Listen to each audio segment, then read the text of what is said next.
Donald Trump's on a firing spree. The media is getting a lot of it. Jim Acosta, you're fired over at CNN. Or maybe it was kind of mutual because you see, they were sending a message, kind of a humiliating message.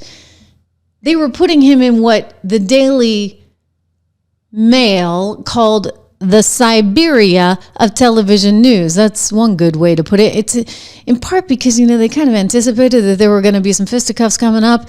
If they had Jim Acosta asking questions in that White House briefing room, not that, he shouldn't be able to ask questions. Obviously, I'm all for that. But occasionally it used to get really, really disrespectful. You'll remember one of these very notorious moments. Your campaign had an ad showing migrants climbing over walls and so on. Well, that's true. But they weren't actors. They're not going to be doing that. They weren't actors. Well, no, it's true. Do you think they were actors? They weren't actors. They didn't come from Hollywood. Right. These were people. This was an actual, it happened a few days ago. And they're hundreds of miles away, though. They're hundreds and hundreds of miles away. That's not an invasion. Honestly, I think you should let me run the country. You run CNN. All right. And if you did it well, your ratings would be much better. If I may ask one other question, Mr. President, if I may ask one other question, are you worried? That's enough. That's enough. Mr. President, I was going to ask one of the other folks. That's enough. Pardon me, ma'am. Mr. President, that's enough. Mr. President, I had one other question, if I may ask, on the Russia investigation. Are you concerned that you may have? I'm not concerned about anything with the Russian investigation because it's a hoax. That's enough. Put down the mic. Mr. President, are you worried about indictments coming down in this investigation? Mr. President. I'll tell you what, CNN should be ashamed of itself having you working for them. You are a rude, terrible person. You shouldn't be working for CNN. Go ahead. I think that's unfair. You're a very rude person. The way you treat Sarah Huckabee is horrible. And the way you treat other people are horrible. Well, for the record, Jim Acosta's not working for CNN anymore. In fact, Jim Acosta may be one of those independents that they're going to bring in. They'll trot him out to the White House every now and then. And you know what? They'll actually let him in. Let's see if he'll be a little nicer this time. I doubt it. But anyway, Jim Acosta had his own agenda. And he was one of those, shall we say, that was like, oh my gosh, the sky is falling, he cannot be elected again.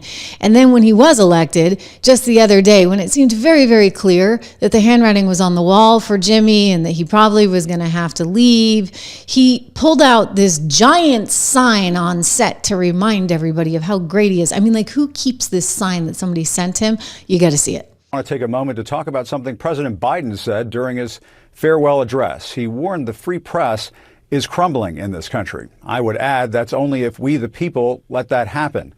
Journalists exist to seek the truth, to tell people's stories, to lift up voices that may not be heard otherwise, to shine a light on injustice, and to hold the powerful accountable. We are not the enemy of the people. We are the defenders of the people. Walter Cronkite once said, freedom of the press is not just important to democracy, it is democracy. I want to take a moment to show you something. A woman sent me this sign 8 years ago. She carried it here at a march in Washington. She wrote on the back of the sign, to me and the press here in D.C., you have our support. To Nora, wherever you are, right back at you. Reporting from Washington, I'm Jim Acosta. You like the sign and everything? I mean, he was keeping it in his office for years. Well, Jim Acosta is done. By the way, you heard it here first. Did I not tell you last week or the week before? Gosh, how many days has Trump been in office?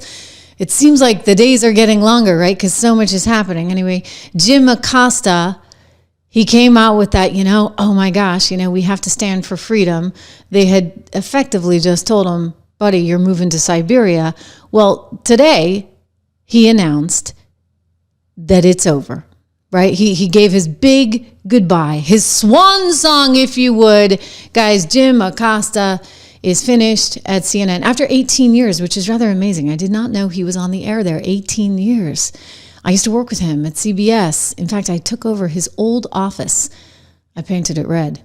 In all seriousness, after he had left for Atlanta, that must have been it. So he was in Atlanta at the CBS bureau, and then he went to CNN. I wish him nothing but the best, but I suspect it was probably the right call for all parties involved. Here is his swan song. Just wanted to end today's show by thanking all of the wonderful people who work behind the scenes at this network. You may have seen some reports about me and the show, and after giving all of this some careful consideration and weighing an alternative time slot CNN offered me, I've decided to move on. I am grateful to CNN for the nearly 18 years I've spent here doing the news. People often ask me if the highlight of my career at CNN was at the White House covering Donald Trump. Actually, no. That moment came here when I covered former President Barack Obama's trip to Cuba in 2016 and had the chance to question the dictator there, Raul Castro, about the island's political prisoners. As the son of a Cuban refugee, I took home this lesson. It is never a good time to bow down to a tyrant. I've always believed it's the job of the press to hold power to account. I've always tried to do that here at CNN, and I plan on doing all of that in the future.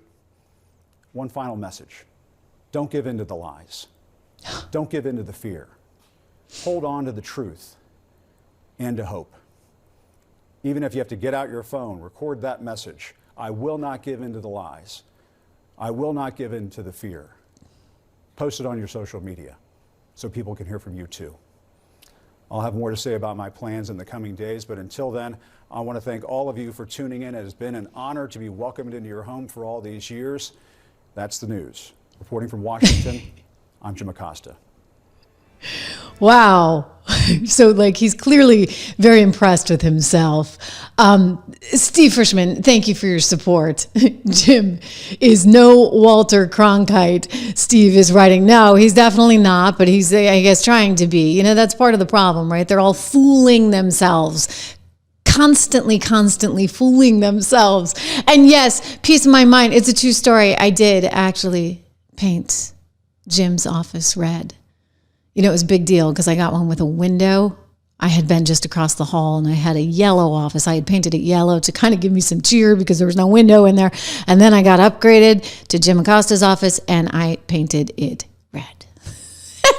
Let that sink in, everyone. Let it sink in. It's good to have you here. Make sure you subscribe, share, like. We have so much to get to. But Jim Acosta is out and Donald Trump is weighing in. Donald Trump has something to say on Jim Acosta's departure. He writes, wow, really good news. Jim Acosta, one of the worst and most dishonest reporters in journalist history and major sleazeback, has been relegated by CNN Fake News to the midnight hour, Death Valley, because of extraordinarily bad ratings and no talent. Word is he wants to quit, and that would be even better, Donald Trump writes. Jim is a major loser who will fail no matter where he ends up. Good luck, Jim. Ouch. Okay, so maybe he didn't really have to do that, but he can't help himself. He doesn't like the guy. And you know what? The guy doesn't really like him. And I'm just saying, sometimes, this goes both ways. I always have said to Trump over the years, I'll be hard on you when it's necessary.